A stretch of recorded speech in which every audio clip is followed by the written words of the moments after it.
করে দাও হে তোমার চরণ ধুলার তলে।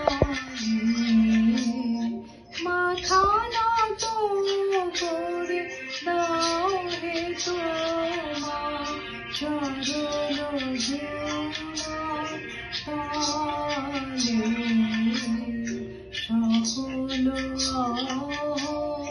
সকল হে আমার ডুবাও চোখে জলে আমার মাথা নত করে দাও হে তোমার চরণ ধুলার তলে।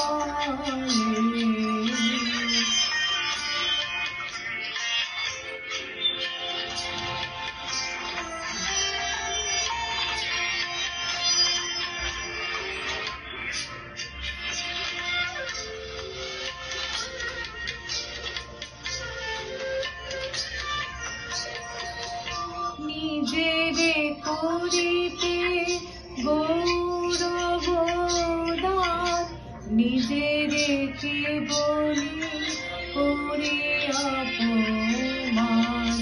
নিজেরে করিতে গৌরব দান নিজেরে কে বলি করে অপমান। আপনারে শুধু ঘেরিয়া ঘেরিয়া ঘুরে ঘুরে পরে পরে আমার মাথা নত করে দাও হে তোমার চরণ ধুলার তলে।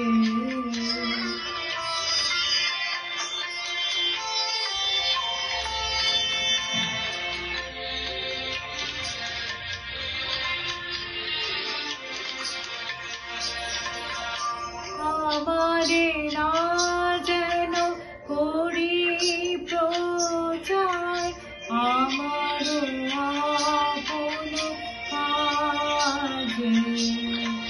তোমারি ইচ্ছা করো হে পূর্ণ আমার জীবন মাঝে।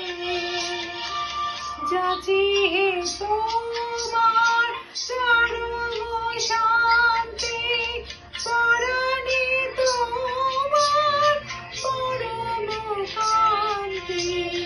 যাচি হে তোমার চরণ শান্তি পরাণে তোমার পরম শান্তি। আমারে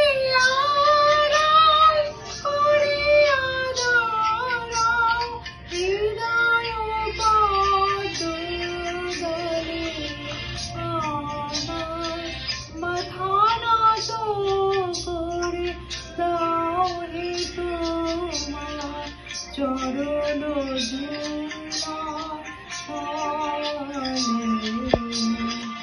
সকল অহংকার হে আমার ডুবাও চোখে জলে আমার মাথা নত করে দাও হে তোমার চরণ ধুলার তলে।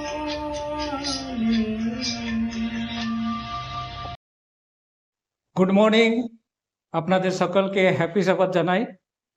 সর্বপ্রথম আমি আপনাদের সকলকে পবিত্র বিশ্রাম দিনে ওয়েলকাম জানাচ্ছি। আসুন আমরা পরমেশ্বরের বাক্য যাওয়ার আগে নিজেকে ঈশ্বরের হাতে সমর্পিত করি। সর্বশক্তিমান পিতা পরমেশ্বর, আমরা ধন্যবাদ করি কেন তোমার অনুগ্রহে আর একটা নতুন বিশ্রাম দিন আমরা পেয়েছি। এই সময় প্রভু আমরা নিজেকে তোমার হাতে সমর্পিত করলাম। আমাদের পাপ অপরাধ তুমি ক্ষমা করো, আমাদেরকে পবিত্র সূচি করো, যেন আমরা পবিত্র রূপে তোমার এই বিশ্রাম দিন পালন করে তোমার আশীর্বাদ পাই। যতজন এই ভিডিওর মাধ্যমে তোমার বাণী শুনবেন প্রত্যেককে তুমি আশীর্বাদ করো। এই ক্ষুদ্র প্রার্থনা আমাদের ত্রাণকর্তা প্রভু যিশুর নামে চাইলাম, আমেন। আমেন। তো বন্ধুরা, আজকে যে বিষয় আমি আপনাদের সঙ্গে বলতে যাচ্ছি সেটা হচ্ছে একটা রিলেশন, একটা সম্বন্ধের সম্বন্ধে। তো আপনারা জানেন কি সব থেকে দীর্ঘদিন চলার যে সম্পর্কটা হচ্ছে সেটা কি? নিশ্চয় मतलब কি সেটা হচ্ছে ম্যারেজ, পতি পত্নী यानी স্বামী স্ত্রীর সম্পর্ক। আমরা মতি 19 অধ্যায় 4 থেকে 6 পদ পড়ি। আমাকে সাহায্য করবেন একটা পড়ার জন্য। মতি 19 অধ্যায় 4 থেকে 6 পদ। তিনি উত্তর করিলেন, তোমরা কি পাঠ করো নাই যে সৃষ্টিকর্তা আদিতে পুরুষ ও স্ত্রী করিয়া তাহাদিগকে নির্মাণ করিয়াছিলেন, আর বলিয়াছিলেন, এই কারণ মনুষ্য পিতা ও মাতাকে ত্যাগ করিয়া আপন স্ত্রীতে আসক্ত হইবে এবং সেই দুজন একাঙ্গ হইবে। তো যে সম্পর্ক ঈশ্বর নিজে ইডেন গার্ডেনে তৈরি করেছিলেন সেই সম্পর্ককে কনফার্মেশন দিচ্ছেন এখানে যিশু নিজে। আর এখানে স্বামী স্ত্রীর সম্পর্কটা হচ্ছে দীর্ঘকালীন চলার সম্পর্ক। তো এখানে কথা হচ্ছে এই যে সম্পর্ক কি করে তৈরি হয় তার সম্বন্ধে আজকে আমরা বাইবেল পদ থেকে আমরা খতিয়ে দেখব।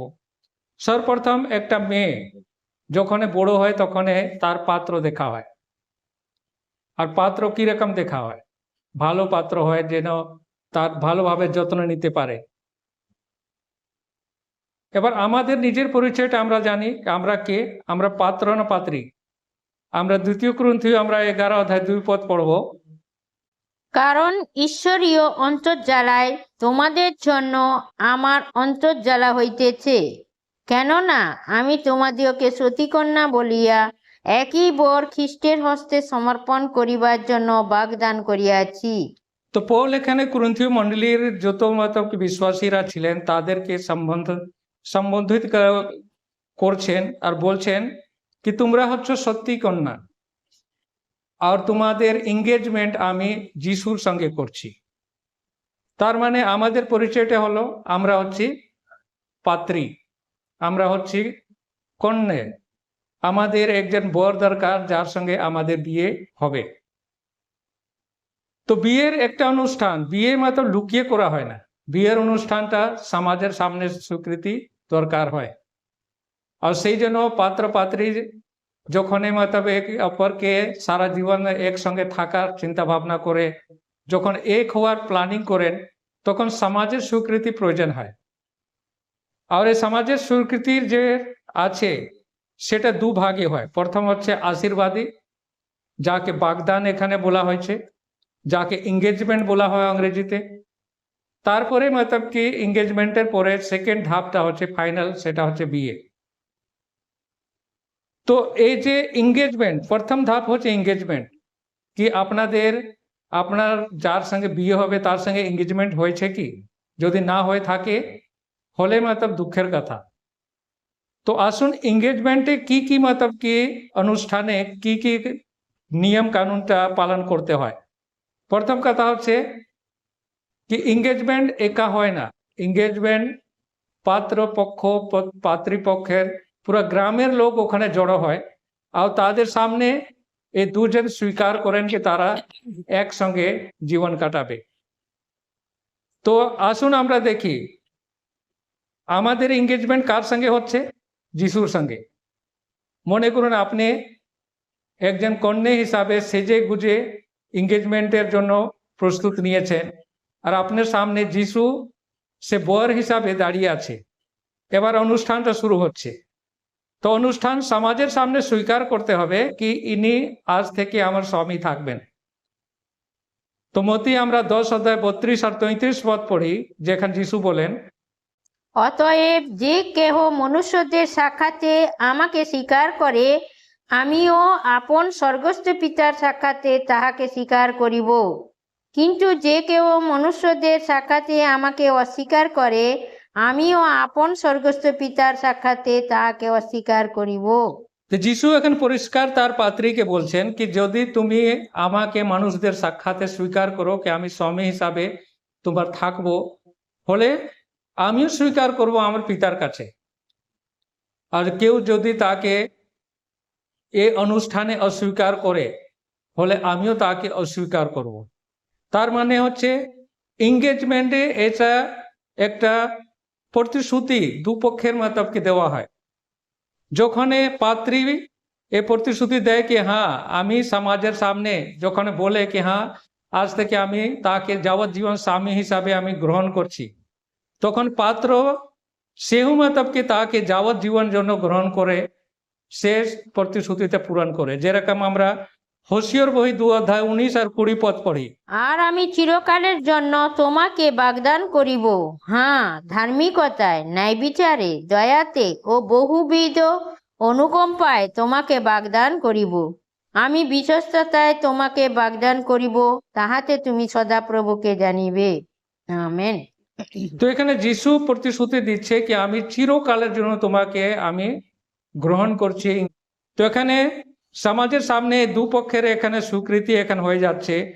তারপরে আমরা দেখি কি আশীর্বাদে বর মতলব তার কন্যাকে এঙ্গেজমেন্ট রিংটা পরায়। তো আসুন আমরা এঙ্গেজমেন্ট রিংটা সোনার আর রূপার না কিসের আমরা দেখি। তার জন্য আমরা চলে যাব ইজেকেলের বই তার 20 অধ্যায় 19 আর 20 পদ পড়ি। আমি তোমাদের ঈশ্বর সদাপ্রভু, আমারই বিধিপথে চলো ও আমারই শাসনকলাপ রক্ষা করো, পালন করো, আর আমার বিশ্রাম দিন পবিত্র করো, তাহাই আমার ও তোমাদের মধ্যে চিহ্ন স্বরূপ হইবে, যেন তোমরা জানিতে পারো যে আমি তোমাদের ঈশ্বর সদাপ্রভু।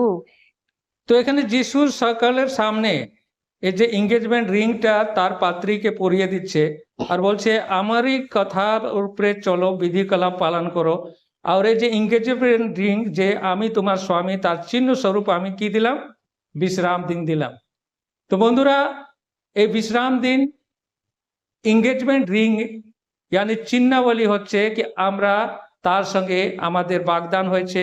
তো এখানে কথা হচ্ছে যখন দুজনের প্রেম ভালোবাসা থাকে ফলে এই সম্পর্কটা দীর্ঘদিন চলে। এই যে এঙ্গেজমেন্ট সেরিমনি আমরা যখন মতলব কি চার্চের মধ্যে যাই, যখন কেউ যিশুকে নিজের উদ্ধারকর্তা ত্রাণকর্তা হিসাবে গ্রহণ করে, তখন মণ্ডলীর সামনে তাকে কনফেস করতে হয়, তাকে পাস্টার জিজ্ঞাসা করে হ্যাঁ তুমি মতলব কি ঈশ্বরকে বিশ্বাস করো, যিশুকে বিশ্বাস করো। কয়েকটা মতলব কি যে বাপ্তিস্মাল বউ আছে তাকে ওখানে রিপিট করা হয়, আর সেটা হচ্ছে সমাজের সামনে স্বীকৃতি। তো বন্ধুরা যে বাপ্তিস্মার সেরেমনিটা হচ্ছে সেটা হচ্ছে এঙ্গেজমেন্ট সেরেমনি, যে যিশুর সঙ্গে আমাদের যা আশীর্বাদ হচ্ছে সেটা হচ্ছে বাপ্তিস্মা, বিয়ে না। আর যখন যিশু আমাদেরকে স্ত্রী হিসাবে গ্রহণ করে তখন সে আমাদেরকে কি প্রতিশ্রুতি দেয়? এবার আমাদেরকে বিয়ে করে নিজের বাড়ি নিয়ে যাবে। যেরকম যোহন লিখিত সুসমাচার 14 অধ্যায় আমরা 1 থেকে 3 পদে আমরা দেখতে পাই, যেখানে লেখা আছে তোমাদের হৃদয় উদ্বিগ্ন না হোক, ঈশ্বরে বিশ্বাস করো, আমাতেও বিশ্বাস করো। আমার পিতার বাটিতে অনেক বাসস্থান আছে, যদি না থাকে তো আমি বলিতাম আমি তোমাদের জন্য স্থান প্রস্তুত করিতে যাইতেছি, আর যখন যাই তো যাই আর তোমাদের জন্য স্থান প্রস্তুত করি, পুনর্বার আসিব আর তোমাদেরকে সেখানে নিয়ে যাব, যেন আমি যেখানে থাকি তোমরাও সেখানে থাকো। তো নিজের স্ত্রীকে বিয়ে করে নিজের বাড়ি নিয়ে যাবে তার প্রতিশ্রুতি এখানে যিশু নিজের পাত্রীকে দিচ্ছেন। আর যতদিন উনি বরযাত্রী নিয়ে আসছেন না ততদিন তার পাত্রীকে তার সঙ্গে প্রেমের সম্পর্কে থাকতে হবে, বিশ্বস্ত থাকতে হবে, যেন যখন বিয়ের সময় হবে তখন সে রিজেক্ট না হয়। তো যিশু আমাদেরকে প্রচন্ড ভালোবাসেন এক স্ত্রী হিসাবে। যেরকম ইফিসিও যদি 5 অধ্যায় 25 আর 26 পদ পড়ি, পল আমাদেরকে এখানে দেখিয়ে দিচ্ছেন কি যিশু আমাদেরকে কত ভালোবাসেন। স্বামীরা তোমরা আপন আপন স্ত্রীকে সেইরূপ প্রেম করো, যেমন খ্রিস্ট মণ্ডলীকে প্রেম করিলেন আর তাহার নিমিত্ত আপনাকে প্রদান করিলেন, যেন তিনি জলস্নান দ্বারা বাক্যে তাহাকে শুচি করিয়া পবিত্র করেন, যেন আপনি আপনার কাছে মণ্ডলীকে প্রতিবিম্বিত অবস্থায় উপস্থিত করেন। তো এখানে পল আমাদেরকে বুঝিয়ে দিচ্ছেন কি স্বামী স্ত্রীকে কি রকম ভালোবাসতে হবে, যেরকম যিশু মণ্ডলীকে ভালোবেসেছেন। আর এত বড় ভালোবাসা কি নিজের জীবন পর্যন্ত নিজের স্ত্রীর জন্য উনি দিয়ে দিলেন।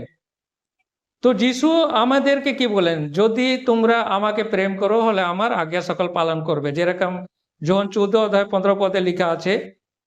তো এবার মতলব কি আমরা হচ্ছি তার পাত্রী, তার স্ত্রী। আমাদের যদি এঙ্গেজমেন্ট না হয়ে থাকে তাহলে এখনো মতো সুযোগ আছে তার সঙ্গে এঙ্গেজমেন্ট করে নেওয়ার। আর যাদের এঙ্গেজমেন্ট হয়ে গেছে তাদের মতলব কি কথা বলছি কি তাদেরকে তৈরি হতে হবে বিয়ের জন্য। অনেক সময় কি হয় কি যখন এঙ্গেজমেন্টের পরে পাত্রী অন্য ছেলের আংটিটা পরে ঘুরে বেড়ায়, আর যে পাত্র দিয়েছিল তার আংটিটা খুলে ফেলে। তো এখানে কথা হচ্ছে যিশুর যে এঙ্গেজমেন্টের আংটিটা হচ্ছে বিশ্রাম দিন। বন্ধুরা, আমরা সকলে প্রস্তুতি নিচ্ছি ওই বিয়ে অনুষ্ঠানে যোগ দেওয়ার জন্য। কেননা কি আমাদের বরযাত্রী সহ আসার কথা বলেছেন, আর তার চিহ্নাবলী দিয়েছেন কি উনি কবে আসবেন। তো আসুন আমরা দেখি কি তার কন্যা কি তৈরি হয়েছে, প্রস্তুতি নিচ্ছে কি এখনো মতলব কি বাকি আছে। প্রকাশিত বাক্য চলে যাব 19 অধ্যায় 7 আর 8 পদ পড়ি। আইসো, আমরা আনন্দ ও উল্লাস করি এবং তাহাকে গৌরব প্রদান করি, কারণ মেষশাবকের বিবাহ উপস্থিত হইল এবং তাহার বারজা আপনাকে প্রস্তুত করিল। আর ইহাকে এই বর দত্ত হইল যে সে উজ্জ্বল ও সূচি মসিনা বস্ত্রে আপনাকে সজ্জিত করেন, কারণ সেই মসিনা বস্ত্র পবিত্রগণের ধর্মচরণ। তো এখানে আমাদেরকে বোঝানো হয়েছে কি তার যে ভার্যা, তার স্ত্রী বিয়ের অনুষ্ঠানের জন্য নিজেকে প্রস্তুত করেছে কি করেনি। এখানে বলা হচ্ছে কি এসো আমরা আনন্দ করি, কেন কি মেষশাবক মানে যিশুর বিয়ের সময় হয়ে এসেছে, আর তার যে কন্যা হচ্ছে সে নিজেকে তৈরি করে নিয়েছে। তো এবার বরযাত্রী যখন আসবে আমরা সেই বরযাত্রীর দৃশ্যটা একটু দেখি। প্রথম থেসেলনীয় 4:16 আর 17 পদ পড়ি, তার সঙ্গে যোগ করব প্রকাশিত বাক্য 21:4 কারণ প্রভু স্বয়ং আনন্দ ধ্বনি সহ, প্রধান দূতের রব সহ এবং ঈশ্বরের তুরিবাদ্য সহ স্বর্গ হইতে নামিয়া আসিবেন। আর যাহারা খ্রিস্টে মরিয়াছে তাহারা প্রথমে উঠিবে। পরে আমরা যাহারা জীবিত আছি, যাহারা অবশিষ্ট থাকিব, আমরা আকাশে প্রভুর সহিত সাক্ষাৎ করিবার নিমিত্ত একসঙ্গে তাহাদের সহিত মেঘযোগে নীত হইব, আর এই রূপে সতত প্রভুর সঙ্গে থাকিব। আর তিনি তাহাদের সমস্ত নেত্রজল মুছাইয়া দিবেন, এবং মৃত্যু আর হইবে না, শোক বা আর্তনাদ বা ব্যথাও আর হইবে না, কারণ প্রথম বিষয় সকল লুপ্ত হইল। আমেন। তো এখানে পল আমাদেরকে বুঝিয়ে দিচ্ছেন কি বরযাত্রী কিরকম আসবে, তুরি বাঁধবে, আর অদ্ভুত অদ্ভুত স্বর্গদূত বরযাত্রী হিসাবে থাকবেন, আর প্রভু মানে যিশু স্বয়ং নেমে আসবেন স্বর্গ থেকে। আর যারা প্রস্তুত নিয়েছে, যেরকম আমরা মতি মতলব কি আমরা 25 অধ্যায় আমরা পাই 10 কুমারীর গল্প, যেখানে 5 জন প্রস্তুত হয়েছিলেন, তারা মতলব বরের সঙ্গে সাক্ষাৎ করার সুযোগটা পেলেন। সেই রকমের যখন বরযাত্রী নিয়ে যখন যিশু আসবেন মেঘের মধ্যে উনি থাকবেন, আর যারা প্রস্তুত হয়েছে সে তার সঙ্গে সাক্ষাৎ করার জন্য মেঘের মধ্যে সাক্ষাৎ হবে, কিন্তু যারা প্রস্তুত হয়নি তারা সুযোগটা পাবে না। আর যে ওখানে যেখানে মতলব যিশু তাদেরকে নিয়ে যাবেন সেখানে আর কোনো মৃত্যু, কোনো দুঃখ কি যন্ত্রণা কি রোগ আর ব্যথা আর থাকবে না। তো সেই দিন যারা মতলব কি নিজেকে পাত্রী হিসাবে, কন্যা হিসাবে প্রস্তুত নিজেকে করে থাকবেন, তারা আনন্দ করবে, উল্লাস করবে। কিন্তু যারা সময়ের সঙ্গে তাল মিলিয়ে চলতে পারেনি তারা বিলাপ করবে। যেরকম ঈশাইয়া 25:9 লেখা আছে, সেই দিন লোকে বলিবে, এই দেখো, ইনি আমাদের ঈশ্বর, আমরা ইহারই অপেক্ষা ছিলাম। ইনি আমাদিগকে ত্রাণ করিবেন, ইনি সদাপ্রভু, আমরা ইহারই অপেক্ষায় ছিলাম। আমরা ইহার কৃত পরিত্রাণের উল্লাসিত হইব, আনন্দ করিব। আমেন। তো সেই দিন যারা নিজেকে প্রস্তুত করে থাকবে তারা আনন্দ করবে, কেন কি তার জন্য দীর্ঘদিন ধরে তারা অপেক্ষায় ছিল কি বর আসবে তাদেরকে নিয়ে যাওয়ার জন্য নিজের বাড়িতে। সেই দিন তারা উল্লাসিত হইবে। আর সেই জন্য যিশু নিজে সতর্ক বাণী দিয়েছেন কি আমরা যেন তার আসার আগে নিজেকে তৈরি করি, প্রস্তুত হই, যেন আমরা নিজের সুযোগটা না হারাই, যেরকম মতি 24 অধ্যায় 42 থেকে 44 পদে লেখা আছে, অতএব জাগিয়া থাকো, কেননা তোমাদের প্রভু কোন দিন আসিবেন তাহা তোমরা জানো না। কিন্তু ইহা জানিও, চোর কোন প্রহরে আসিবে তাহা যদি গৃহকর্তা জানিত, তবে জাগিয়া থাকিত, নিজ গৃহে সিঁধ কাটিতে দিত না। এই জন্য তোমরা প্রস্তুত থাকো, কেননা যে দণ্ড তোমরা মনে করিবে না, সেই দণ্ডে মনুষ্যপুত্র আসিবেন। আমেন। তো যিশু নিজে এখানে সতর্কবাণী আমাদেরকে দিয়েছেন যেন আমরা তার আসার আগে নিজেকে তৈরি করে থাকি। কেননা কি যদি আমরা ওই 10 কুমারের মধ্যে নির্বুদ্ধি 5 কুমারের দলে যদি থাকি, ফলে সব কিছু আমরা হারাতে যাচ্ছি। তো বন্ধুরা, যে রূপ যিশু আমাদেরকে সতর্কবাণী দিয়েছিলেন সেই রূপে আমরা একেবারে বরযাত্রী আসার একদম ঠিক আগের সময়ের মধ্যে বাস করছি। আর সেই জন্য এখানে আর মতলবকে ঢুল মারার সময় নেই, ঘুমানোর সময় নেই, জেগে ওঠার সময় আছে। যদি মতলবকে প্রস্তুত না হয়ে থাকেন, ফলে এই মুহূর্তে আপনি জেগে উঠুন আর নিজেকে তৈরি করুন। কেননা কি এই সময়টা যদি আমরা ঘুমিয়ে থাকি, ফলে আমরা সব কিছু হারাতে যাচ্ছি। যেরকম রোমিও 13 অধ্যায় 11-12 পদে পল আমাদেরকে সতর্কবাণী দিয়েছেন। আর এরূপ করো, কারণ তোমরা এই কাল জ্ঞাত আছো। ফলত এখন তোমাদের নিদ্রা হইতে জাগিবার সময় হইল। কেননা যখন আমরা বিশ্বাস করিয়াছিলাম, তখন অপেক্ষা এখন পরিত্রাণ আমাদের আরো সন্নিকট। রাত্রি প্রায় গেল, দিবস আগত প্রায়। অতএব আইসো, আমরা অন্ধকারের ক্রিয়া সকল ত্যাগ করি এবং দীপ্তি রণসজ্জা পরিধান করি। আমেন। তো বন্ধুরা, আপনাদের সকলকে এই পৌলের সতর্কবাণীটাকে গুরুত্বপূর্ণভাবে নিজের জীবনে নিতে হবে। আর ঘুমানোর সময় নেই, রাত্রি প্রায় গেল আর সকাল হওয়ার একদম কাছাকাছি। यानी আমরা যদি এখন ঘুমিয়ে থাকি, ফলে আমরা সব কিছু হারাতে যাচ্ছি। তো আসুন আমরা নিজেকে প্রস্তুতি করি আর নিজেকে যিশুর কন্যা হিসাবে তৈরি করি। ঈশ্বর আমাদের সকলকে আশীর্বাদ করুক। আমেন। আমেন।